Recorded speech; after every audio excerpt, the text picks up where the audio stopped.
مہینوں میں چاند دیکھنے کا بڑا رواج ہے اور لوگ بہت تشویش میں مبتلا ہوتے ہیں کہ رمضان کا چاند ہو گیا یا نہیں ہو گیا، یا عید کا چاند ہو گیا یا نہیں ہو گیا۔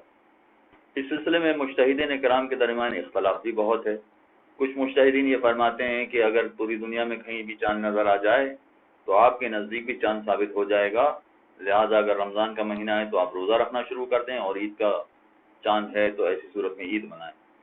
لیکن اس سلسلے میں آیت اللہ سیستانی کا خصوصی مسئلہ ہے۔ وہ فرماتے ہیں کہ جب تک آپ کے اپنے شہر میں چاند نظر نہ آئے اس وقت تک آپ اس کے مطابق عمل نہیں کر سکتے ہیں۔ اور چاند نظر آنے کے سلسلے میں 3 باتیں تو بالکل واضح ہیں کہ ایک، آپ خود اپنی نگاہوں سے چاند دیکھ لیں تو پتہ چل جائے گا کہ چاند ثابت ہو گیا۔ دوسرا یہ کہ پچھلے مہینے کے 30 دن پورے ہو چکے ہوں تب بھی یقین ہو جائے گا کہ چاند ہو گیا، یعنی آپ چاند نہ بھی دیکھنے جائیں تب بھی اسلامی مہینوں میں 30 دن سے زیادہ ایام ہوتے ہی نہیں ہیں، لہذا وہ بھی اس مہینے کے اختتام پر چاند سمجھ لیا جائے گا۔ اور تیسرا طریقہ کار یہ ہے کہ 2 عادل گواہی دیں کہ ہم نے چاند دیکھا ہے، چاند دیکھنے کی گواہی دیں، تو ایسی صورت میں ہم 2 عادلوں کی بات مان لی جائے گی، چاہے ان کی بات پر آپ کو بھروسہ ہو یا بھروسہ نہ ہو۔ اگر ان کی عدالت کا آپ کو یقین ہے تو ایسی صورت میں ان کی بات مان لی جائے گی۔ اس کے علاوہ چوتھا طریقہ کار یہ ہے کہ کسی بھی طرح سے آپ کو یقین ہو جائے کہ چاند ہو گیا ہے تو ایسی صورت میں آپ اس چاند کے مطابق عمل کر سکتے ہیں۔ یہ 4 طریقہ کار ہیں عام طور پر چاند ثابت ہونے کے لیے۔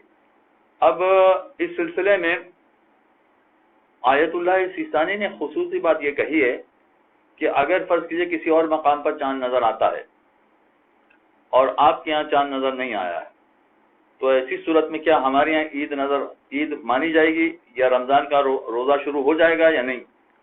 اس سلسلے میں فرماتے ہیں کہ اگر 2 علاقوں کا افق ایک ہو تو ایسی صورت میں آپ کے یہاں چاند ثابت ہو جائے گا۔ پھر افق ایک ہو، اس کی تشریح میں مجتہدین میں اختلاف ہے، الگ الگ تشریح کی جاتی ہے۔ افق ایک ہونے کا مطلب بھی ایک ہی فارمولہ نہیں ہے، ایک ہی طریقہ کار نہیں ہے۔ آیت اللہ سیستانی کے ہاں افق ایک ہونے کا مطلب یہ ہے کہ اگر کسی شہر میں چاند نظر آتا ہو تو ضرور آپ کے شہر میں بھی وہ چاند نظر آئے۔ اگر ایسا ہے کہ اگر کسی دوسرے شہر میں نظر آ رہا ہو تو آپ کے شہر میں ضرور چاند نظر آئے گا، تو اس کا مطلب یہ کہ اس شہر کا اور آپ کے شہر کا افق ایک ہے۔ فارمولہ اس کا یہ بنا کہ اس شہر میں اگر چاند نظر آئے تو ضرور آپ کے شہر میں چاند نظر آئے گا، تو یہ کہلائے گا کہ ان 2 شہروں کا افق ایک ہے۔ مگر اس میں بھی یہ بات ہے کہ کبھی عین ممکن ہے کہ افق ایک ہو اور کبھی ایک نہ ہو، اس لیے کہ چاند کی کیفیتیں الگ الگ ہوتی ہیں۔ چاند کب نکلا تھا، کتنے بجے غروب ہو گیا، کتنی دیر کے لیے نکلا تھا، یہ بہت سارے عوامل ایسے ہیں کہ جس میں افق کو طے کیا جاتا ہے۔ تو اگر فرض کیجئے کہ کسی ایک شہر کے درمیان افق ایک مرتبہ طے بھی ہو جاتا ہے تو ضروری نہیں کہ آئندہ دوسری مرتبہ بھی اس کے اور آپ کے شہر کے درمیان افق ایک پایا جائے۔ کبھی ہو سکتا ہے کہ پایا جائے، کبھی ہو سکتا ہے کہ نہ پایا جائے۔ لہذا افق ایک ہونے کا مطلب یہ ہے کہ اگر آپ کے بادل یا کسی وجہ سے آپ چاند نہیں دیکھ سکیں، مگر آپ کو یقین ہو کہ جتنی دیر کے لیے دوسرے شہر میں چاند نظر آیا ہے، اگر ہمارے یہاں بادل نہ ہوتے تو ضرور ہم بھی وہ چاند دیکھ سکتے تھے۔ جیسے مثلا ایک مثال ہم دے رہے ہیں کہ عام طور پر یہ کہا جا سکتا ہے کہ کوئٹہ اور کراچی کا افق ایک ہو سکتا ہے۔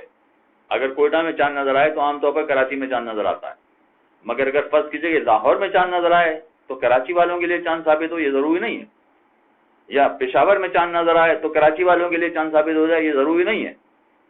تو ہمارے یہاں جو طریقہ کار ہے کہ رؤیت ہلال کمیٹی اعلان کر دیتی ہے کہ ملک میں چاند نظر آ گیا ہے، لہذا پورا ملک روزہ رکھنا شروع کر دیتا ہے یا پورا ملک عید منا لیتا ہے۔ آیت اللہ سیستانی کے فتوے کے مطابق یہ طریقہ ٹھیک نہیں۔ ان کا فتویٰ یہ ہے کہ اگر آپ کے اپنے شہر میں چاند نظر آئے یا اس شہر میں چاند نظر آئے کہ جس کا اور آپ کے شہر کا افق ایک ہو، تبھی آپ کے ہاں اس چاند کے مطابق عمل کرنا پڑے گا۔ یعنی ممکن ہے کہ ہم کہیں کہ لاہور میں چاند نظر آ گیا ہے تو کراچی والوں کے نزدیک ثابت نہیں ہوگا، یا پشاور میں چاند نظر آ گیا ہے تو کراچی والوں کے نزدیک ثابت نہیں ہوگا۔ لہذا اگر کراچی والوں کے نزدیک ثابت نہیں ہوا تو ان پر روزہ رکھنا فرض نہیں ہوگا یا ان پر عید منانا لازمی نہیں ہوگا۔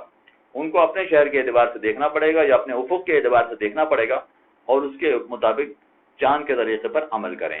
تو صلی اللہ علیہ